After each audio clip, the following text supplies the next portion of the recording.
Hi friends, welcome back. எல்லாரும் எப்படி இருக்கீங்க? இன்னைக்கு நான் வந்து சூப்பரான ஒரு மார்பிள் கேக் தான் பண்ணி காமிக்க போறேன். குக்கர்ல நான் வந்து இந்த மார்பிள் கேக் பண்ணியிருக்கேன். இப்போ இந்த கேக் வந்து எப்படி பண்ணுறதுன்னு வாங்க பார்க்கலாம். அதுக்கு முன்னாடி நம்ம சேனலை ஃபஸ்ட் டைம் பார்க்குறீங்கன்னா சப்ஸ்கிரைப் பண்ணிக்கோங்க. இப்போ கேக்குக்கு தேவையான ட்ரை இன்க்ரீடியன்ஸ்லாம் சலிச்சு எடுத்துடலாம். நான் இங்கே வந்து 1 கப் அளவுக்கு மைதா மாவு எடுத்திருக்கேன். இது கூடவே ஒரு 2 டேபிள் ஸ்பூன் நான் வந்து மில்க் பவுடர் சேர்த்துக்கிறேன். பால் பொடி சேர்க்கறதுனால கேக் வந்து டேஸ்டியாக இருக்கும்.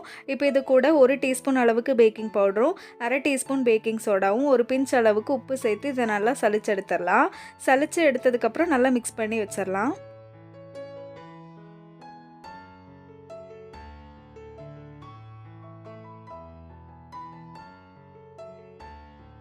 ஒரு ட்ரையான க்ளீனான பவுலில் நான் 3 முட்டை எடுத்துக்கிறேன். இப்போ இந்த முட்டையை வந்து நம்ம பீட் பண்ண ஆரம்பிச்சிடலாம்.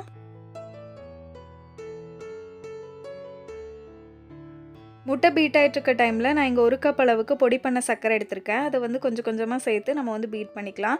சர்க்கரை எல்லாமே நல்லா மெல்ட் ஆகி முட்டையோட கலரில் சேஞ்ச் ஆகி க்ரீமியாக வரணும். அது வரைக்கும் நம்ம வந்து பீட் பண்ணிக்கலாம். இதில் வந்து 1 டீஸ்பூன் அளவுக்கு வெனிலா எசன்ஸும் சேர்த்துருக்கேன். அந்த கிளிப்பிங் வந்து மிஸ் ஆகிடுச்சு. நீங்கள் வந்து வெனிலா எசன்ஸ் சேர்த்துக்கோங்க.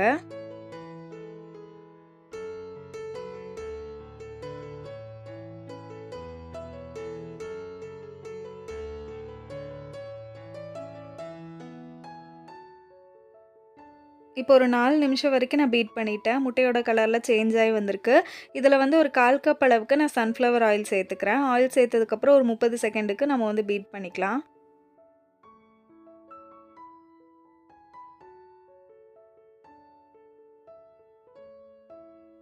இப்போ வெட் இன்க்ரீடியன்ட்ஸ்லாம் ரெடி ஆனதுக்கப்புறம் நம்ம எடுத்து வச்சிருந்தோம்ல அந்த ட்ரை இன்க்ரீடியன்ட்ஸ் அதை வந்து கொஞ்சம் கொஞ்சமாக நான் வந்து சலிச்சு சேர்த்துக்கிறேன்.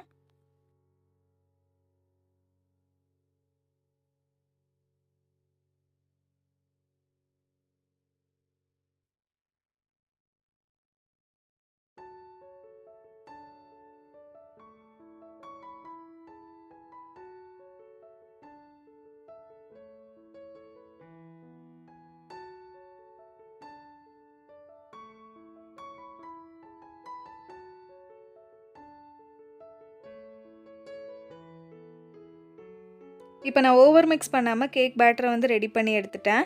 இப்போ இதிலேருந்து கொஞ்சமாக நம்ம வந்து செப்பரேட் பண்ணி எடுத்துக்கலாம். அதில் வந்து நம்ம கொக்கோ பவுடர் சேர்க்க போகிறோம். அப்போ நமக்கு வந்து சாக்லேட் பேட்டர் கிடைக்கும். தனியாக பிரித்து வச்சுருந்தோம்ல, அதில் வந்து நான் 2 டேபிள் ஸ்பூன் அளவுக்கு டார்க் கொக்கோ பவுடர் சேர்த்துக்கிறேன்.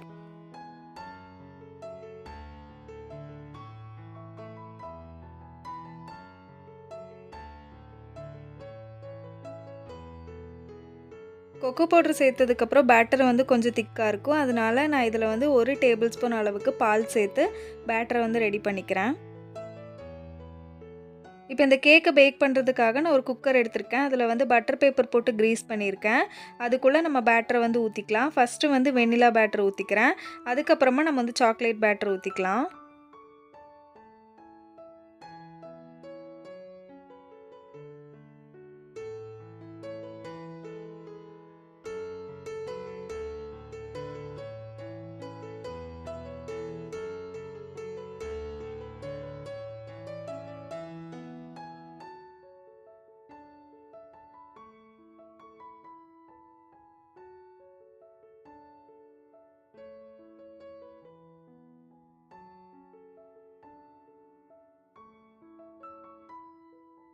இப்போ எல்லா பேட்டரும் ஊற்றுனதுக்கப்புறம் நான் ஒரு ஸ்டிக் வச்சு டிசைன் பண்ணிக்கிறேன்.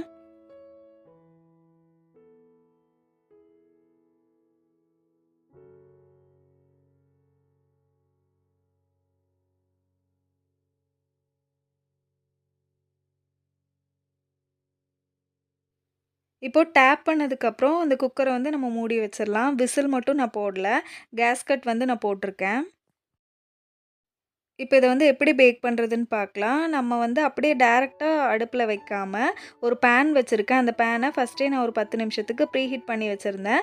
அதுக்கு மேல இந்த குக்கரை வச்சு ஒரு 40 நிமிஷம் வரைக்கும் லோ ஃப்ளேமில பேக் பண்ணி எடுத்துரலாம். இப்போ ஒரு 40 நிமிஷத்துக்கு அப்புறம் கேக் வந்து சூப்பரா பேக் ஆகி வந்திருக்கு. கேக்கோட சைட்ஸ் எல்லாமே நான் ஒரு கத்தி வச்சு எடுத்துட்டுருக்கேன். இப்போ கேக் வந்து ரொம்ப சாஃப்ட் அண்ட் ஸ்பாஞ்சியா வந்திருக்கு. இந்த கேக்க வந்து உங்களுக்கு பீஸ் போட்டு காமிக்கிறேன். அவ்வளோதான் ஃப்ரெண்ட்ஸ், நம்மளோட சூப்பரான டேஸ்டியான வெனிலா சாக்லேட் எல்லாமே கலந்த மார்பிள் கேக் வந்து ரெடி ஆகிடுச்சு. இது வந்து ஒரு நல்ல டீ டைம் கேக் ரெசிபி. நீங்கள் கண்டிப்பாக ட்ரை பண்ணி பாருங்கள். நம்ம சேனலை ஃபஸ்ட் டைம் பார்த்துட்ருக்கீங்கன்னா சப்ஸ்கிரைப் பண்ணிக்கோங்க. இந்த வீடியோ பிடிச்சிருந்தால் லைக் கொடுங்க. அடுத்து இன்னொரு சூப்பரான கேக் வீடியோவில் பார்க்குறேன்.